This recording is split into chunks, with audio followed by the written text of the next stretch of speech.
All right, my friends, welcome back to All Cars Reacts to Motorweek Retro Review. This week I have chosen the 1997 new GM models, one of their roundups, and now I'm kind of mixed on what we're going to see here today. The 80s were horrible for GM, and I know many of my viewers think that the 2000s, right before their bankruptcy, they were having a renaissance and really creating some good products. Most of the 90s I do generally think of as just a hot mess of especially cheap interiors, but they also produced some really good stuff. Oh, am I going to say something nice about GM? Well, yes, I probably am. So, you want to be here for this. Get comfortable, grab your beverage of choice. We've got some decaf here today, and we have some water here today, and it's just you and me chatting. We're going to reminisce a little bit about nearly 30 years ago, if you can believe it, and see, well, let's remember what GM was doing.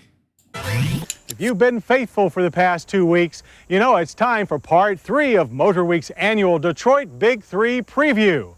We've already covered Ford and Chrysler, and now it's time for America's biggest domestic automaker and the biggest car company in the world, General Motors. And for GM in 97, last is certainly not least.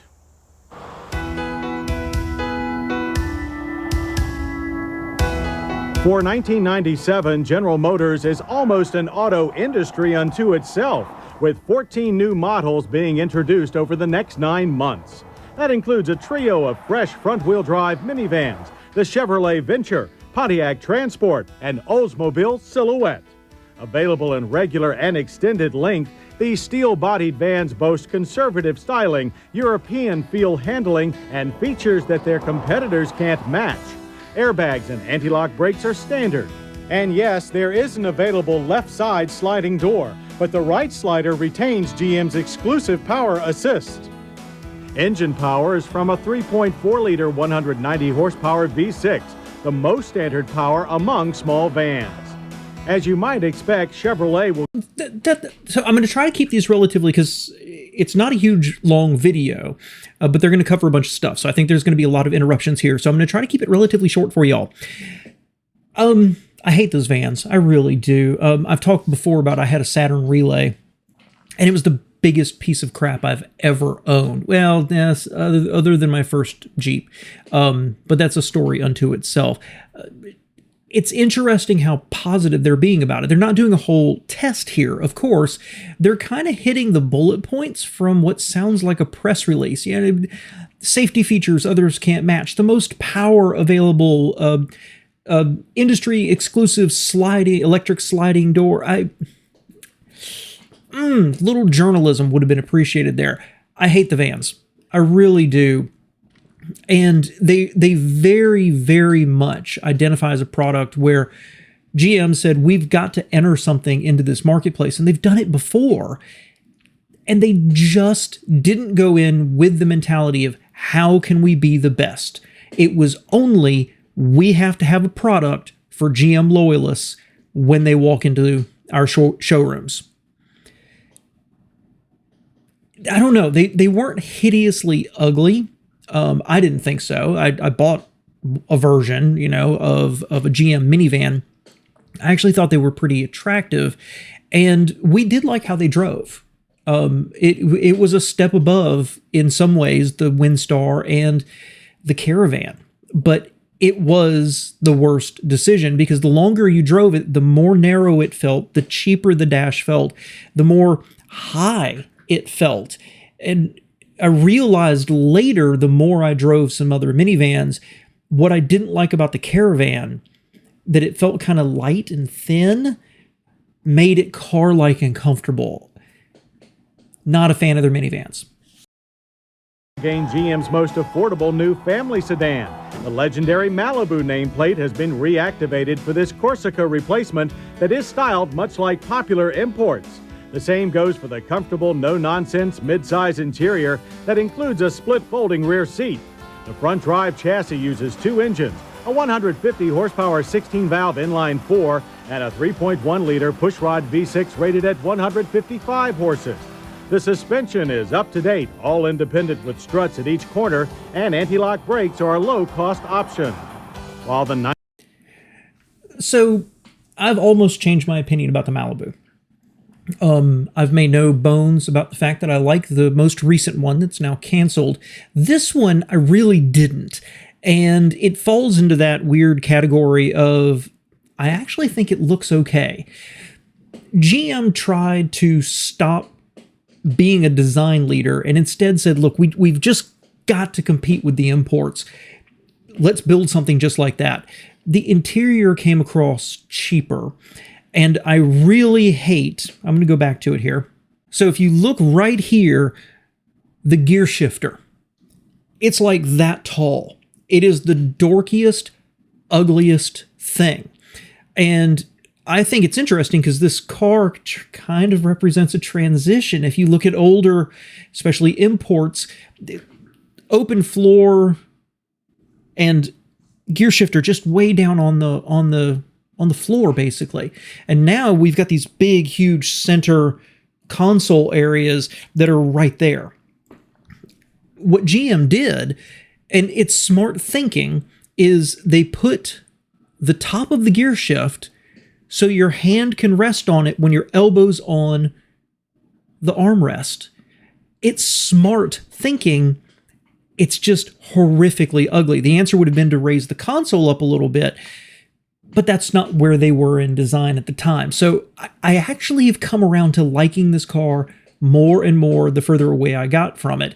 The problem was, if you've got the Camry, the Accord, you could throw the Maxima in there if you wanted to, the Stanza or the Ultima, and this, ooh, what's your buying proposition? Why would you choose this? I know a woman I used to work with, and they got one of these, and I was like, why?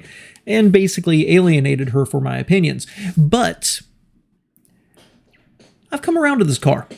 I really have. I think it's handsome enough, clean enough, powerful enough. Not a huge fan of the two engines, especially that 3.1 liter, but it's not as bad as I remember. While the 97 Oldsmobile Cutlass shares its body structure and engines with the Malibu, its styling is different enough not to be easily confused.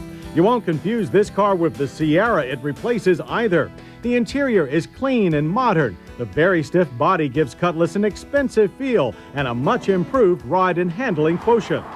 By the way, I'll be honest with you, before that, I didn't remember that car.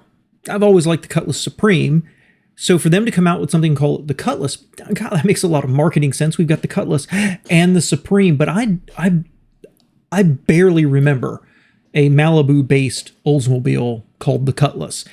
When they showed the rear taillights, I remember them. Ultimately, a forgettable machine. Current Cutlass Supreme will be superseded by an all-new Olds Intrigue next spring. It doesn't just look like a smaller Aurora, it drives like one too. Saturn is doing Well, just blowing right along here, aren't we? So take everything I just said about good marketing and throw it right, wad it up, throw it in the trash. We've got the Cutlass Supreme, so let's make a Cutlass, but then we're going to get rid of the Supreme and we're going to come out with the Intrigue. Oh, love GM. Like the Intrigue. It's hard not to like it. I think that is a gorgeous, gorgeous looking car. I mean, the Aurora, later, I've done a reaction to that, is a beautiful car. The Riviera was beautiful. The Intrigue is beautiful. Really, Oldsmobile was making some good looking stuff. But the Intrigue has a special kind of place in my heart. I just hate they once again threw away decades of goodwill towards a nameplate. Intrigue, at least, I like the step forward. They just didn't abandon it like Escort to Focus. Yeah, I don't know what else to say. Great looking car. But they're going to talk about Saturn now. to its coupe what it did to the sedan and wagon last year. That means new steel and plastic panels, a quieter engine, and a roomier interior. Delivering more practical driving excitement for the money than competitors should make Saturn coupes even more popular. Meanwhile, So Saturn, there in the mid-90s, they updated their style, and they had also updated their interiors, and just everything about them got better than the first generation that came out. I have no problem with it. I think I'm kind of torn whether I like the first or the second generation of the sedan and the coupe better. Kind of go both ways on it, but I think the Saturn is a good-looking vehicle that had, okay power, front-wheel drive, and was a good price for kind of what you got. A car that simply doesn't exist anymore. I wish they'd said something about the sedan, but I am biased towards Saturn. I love it. It's one of my favorite manufacturers that is no longer here, so I won't belabor the point with y'all today. excitement folks at Pontiac have already rolled out their new midsize Grand Prix sedan and coupe, and they certainly look the part. No other GM cars come close to their extremely aggressive show car styling inside and out. The W-body chassis has been completely updated with stiffer construction, more wheelbase, a genuine wide track, and a new strut-independent rear suspension. Top engine choice is GM supercharged 3.8-liter V6 rated at 240 horsepower. Under the hood of a GTP coupe, it delivers a 0 to 60 sprint of under 7 seconds. Now, you may not believe it, but that's pretty freaking good for a big car. Longtime fans will know I'm not a fan of Pontiac. These, I will say, they didn't really talk about the interior, which is one of where my biggest complaints about the interior of Pontiacs comes from. But from the exterior, it's an okay looking vehicle. I don't love it.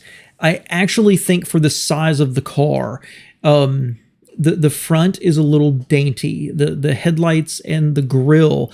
And you'll notice here, the Buick they're about to show and the Chevys they were showing before, I'd never noticed before, GM went through a phase of really narrow front ends, little small grills, right? I mean, it's better than what they did with the Civic of doing away with the grille entirely, but I never noticed they all went really thin. Cool. The Pontiac, I think it needed a little more presence at the front end. Now, the rest of it, I think it's okay. And a large sedan like this doesn't really get me super excited, but they were reserved and they didn't put a bunch of cladding on it. The later ones looked better, but the ones I've always seen have had a bunch of cladding on them, which make them look just trashy to me. So that was okay. Not my choice. That was okay. Now let's see what they see about Buick, another one of my favorite brands. Ultra-conservative Buick Century shares many of its major mechanical bits with the Grand Prix, including a 3.1-liter V6. However, it has been handsomely tailored for Century's much older buyers. That includes a split bench front seat with stretch-out legroom. But an equally spacious rear seat with available integrated child seat may also attract more younger families too. The Buick Regal gets a bit... Okay, let's talk about the Century real quick. The Century to me has always been an afterthought in Buick. Now, I'm sure that people who know more about their history would say something about their sales over time, but the Century name... So if you've got the Oldsmobile Cutlass Supreme, which I think they have something there in terms of the nautical they could have leaned into, Cutlass, right? Pirates. Instead, they changed it to the Intrigue. Still not mad about that name. But then you've got the Century. You've got Buick, which skews older. And then you get the Century, which just sounds old in what is a very handsome package. It looks like a Regal. And so it's always been like, if you can't get a Regal, well, you just get the Century. But it was based on the platform for the Grand Prix. Wow, I wish the Century looked a little more distinctive from the Regal, and I wish that was the one they had changed the name on. That's a vehicle that I think could be held back by its name, right? And so they said they were leaning into an older buyer. They had a chance to give the older buyer what they wanted while maybe changing the name. I'm belaboring the point here, I know I am, but I like the Century. And I came to like the Century, and something under a Regal like this that's comfy inside for hopefully a reasonable price, I would be all about that right now. That would be so exciting. That tells you everything right there. I like the Century, not the Grand Prix. But, ooh, I think they missed. I like this generation of Century, and I would like to have one. But the Regal's always been my car, so let's see what they say about it. It's sportier and more luxurious renovation next spring. But it's the all-new Park Avenue and Park Avenue Ultra that really say Buick luxury. Looking very much like America's answer to an Autobahn cruiser, Buick's new flagship shares its basic tight structure with Riviera. Seatbelts are integrated for better comfort, and the expansive dash should make orphaned Roadmaster owners feel right at home. But they'll also find impressive road holding along with the Boulevard ride. Both normally aspirated and supercharged 3.8-liter V6 engines remain the ample source of power. GM's other Okay, so they didn't say anything about the Regal there, other than there's a Regal. The Park Avenue. I want to be critical of this car, okay? Appreciate the 3800 engine. I think it's handsome. I think it's comfortable. I like a lot about the Park Avenue, and I liked a lot about the Park Avenue back then. But I want to say, who's that car for? Because if you've got imports like Lexus, Infiniti, and Acura out there building smaller, tight, lightweight, crisp styled cars, they're not going to look at a Park Avenue. If you've got somebody buying a Mercedes or a BMW, they're not going to look at a Park Avenue. And if you've got somebody who can, afford a Cadillac, they're not going to look at a Park Avenue. So this is a very narrow section of the market of people who are old enough to want one but can't afford a Cadillac, but still want size, possibly to go to the country club or whatever it happens to be.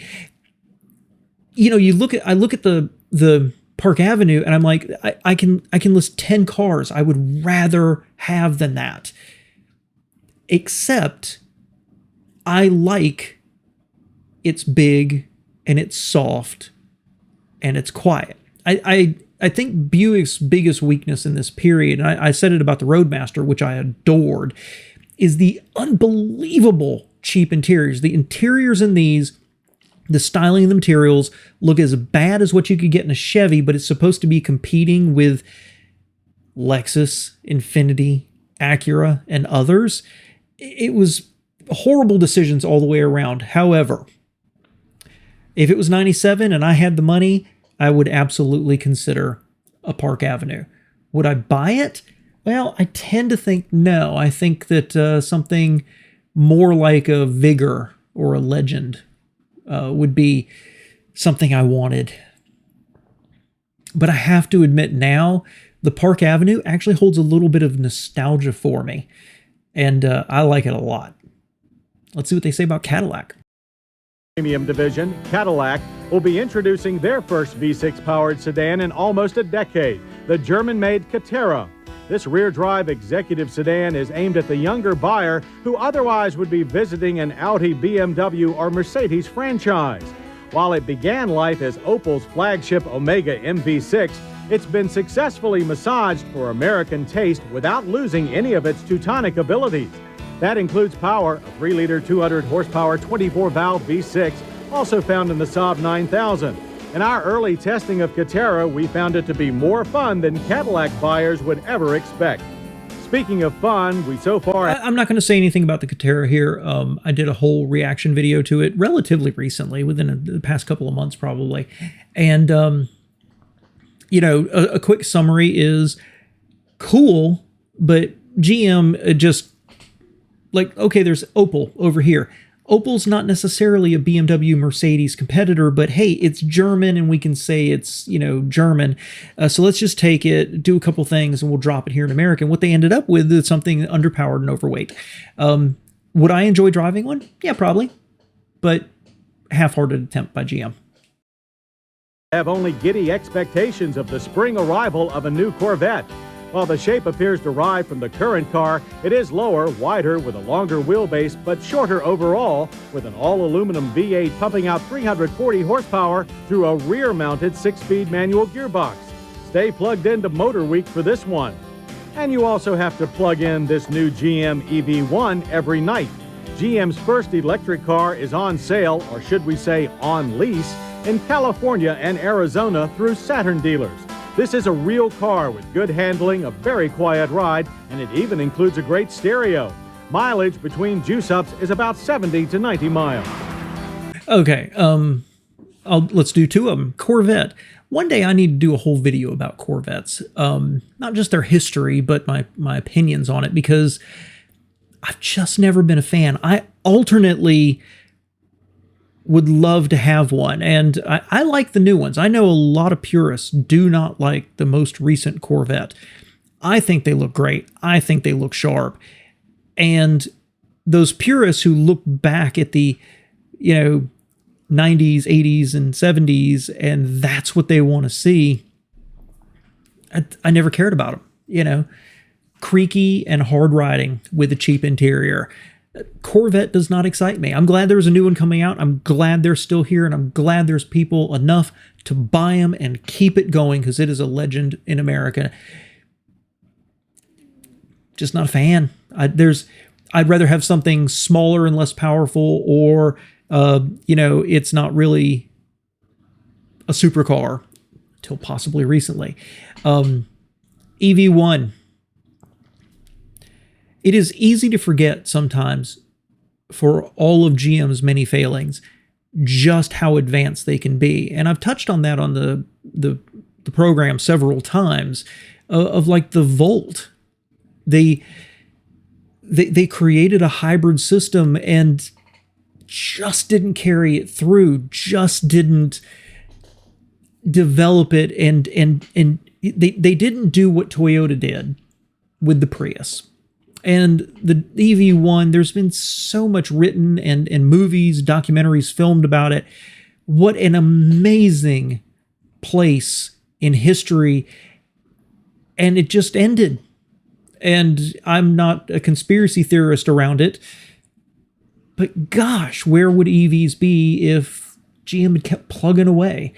That's an interesting alternate history for me.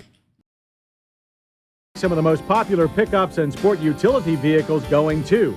But the truck news for 97 is pretty much limited to wider availability for their new Express and Savannah full-size vans, and the addition of a passenger side airbag for the Chevrolet Tahoe, GMC Yukon, Suburban, and most CK pickups. After all, they have all those new cars and minivans to sell first. Indeed, 97's going to be a busy one for all of the General's troops.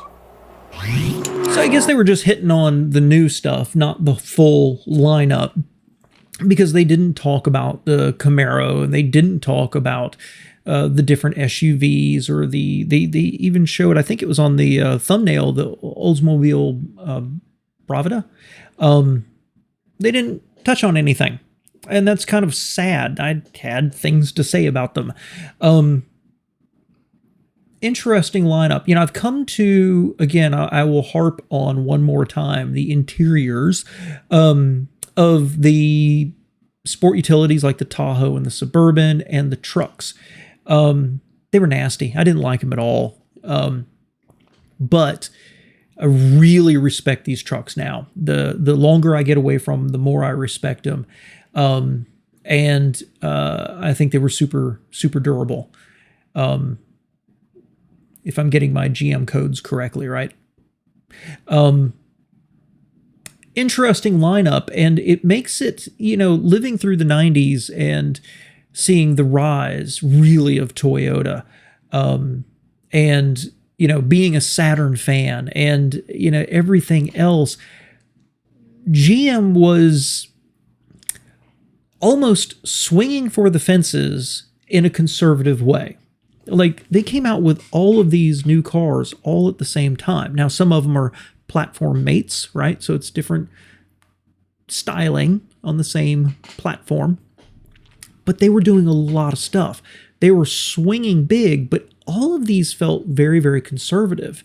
You know, think about the Malibu, the Cutlass, the minivans, all playing it kind of close to the vest, except for maybe that Catera and a new Corvette coming out.